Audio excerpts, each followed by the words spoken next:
গোটা গা লাগে জিয়াফত দিলে আমাকে মুখের কথা বললে না। বাড়ির পাশে বাড়ি আমার, না দেখ গা জিয়াফত না দিলে কি আমি খাইতে পাবো না নাকি? তার মুখে শুননু আর বিটির নাকি বলে বিয়া ভেঙে দিয়েছে, তাই আমাকে বলে নাকি সন্দেহ করছে, শুধু শুধু সন্দেহ করছে আমাকে। আর বিটি তো হুইলম্যানের মতন দেখতে, আমাকে শুধু শুধু সন্দেহ করছে। আমি আর বিটির বিয়া ভাঙাবো? ওই বিশু আমাকে জিয়াফত দেয়নি, দিস না, আমি কি না দিলে খাইতে পাবো না? আমার ইনকাম দেখা জান জ্বলে যাচ্ছে। কি ব্যাপার ছোড়া এখানে নিকাটের মতন শুতে কেনা? শালা খাইতে খাইতে বাপটা মরলো আর এখানে অজ্ঞান হয়ে পড়ে আছে। শালা আল্লাহ চোদা কতিকার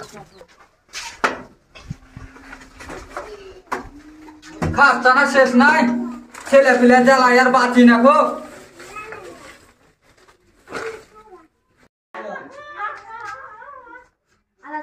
আমার আবার মুতা চাপিয়া গেল।